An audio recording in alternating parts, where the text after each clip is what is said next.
അപ്പോൾ കുറേ കാലത്തേക്ക് നമ്മളെ ജീപ്പിന് നമ്മളെ വീഡിയോ ഇട്ടിട്ട് അല്ലേ. ഇപ്പോൾ ജീപ്പിൻ്റെ അവസ്ഥ നിങ്ങൾക്ക് ഒന്ന് കാണിച്ചു തരാം കേട്ടോ. ആകെ നമ്മളെ ജീപ്പിന് നല്ലോണം വയസ്സായിക്കണം. അപ്പോൾ ജീപ്പ് ഒന്ന് നോക്കാം നമുക്ക് മൊത്തത്തിലൊന്ന്. ഇതാണ് ഇപ്പോൾ നമ്മൾ ജീപ്പിൻ്റെ അവസ്ഥ. പെയിൻറ്റ് പോയിക്കണ്, കളറ് പോയിക്കണ്, ആകെപ്പാട് മൊത്തത്തിൽ പണിയിക്കണ്. ടയർ ഉണ്ട്, ഫ്രണ്ടൊക്കെ ഒരു 30% കൂടുതലല്ലോ, സൈഡൊക്കെ പൊളിഞ്ഞിക്കണം. ഈ വുഡാണെങ്കിൽ ഒരു ദിവസം ഐറ്റംസ് എടുത്തതന്നല്ല കേട്ടോ.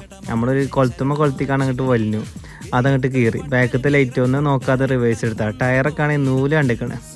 ജപ്പാൻ്റെ ടയറൊക്കെ നൂല് കണ്ടിക്കണം. വണ്ടീൻ്റെ കോലം കണ്ടില്ലേ. ഏതായാലും നമുക്ക് ബോണറ്റ് അങ്ങോട്ട് തുറന്നു നോക്കാം. ബോണറ്റ് തുറന്നു നോക്കുമ്പോഴല്ലേ ടിസ്റ്റ്. ഇത്ര ടിസ്റ്റ് ഇതി ഉണ്ടാവില്ല. ആകപ്പാട് എന്തൊക്കെയാണ് അയക്കണ്. എന്തായാലും കുഴപ്പമൊന്നുമില്ല, കുറച്ച് തുരുമ്പുള്ളൂ. ബാക്കിയൊക്കെ നമുക്ക് തട്ടിക്കൂട്ടി അങ്ങോട്ട് റെഡിയാക്കാം. ഏതായാലും സംഗതി പൊളിച്ചിക്കണേ. വണ്ടിയുടെ ഓട്ടമുള്ള ഭാഗങ്ങളില് കൊച്ചു പൂക്കള്, കൊച്ചു അലകള് വച്ചടയ്ക്കുന്നു.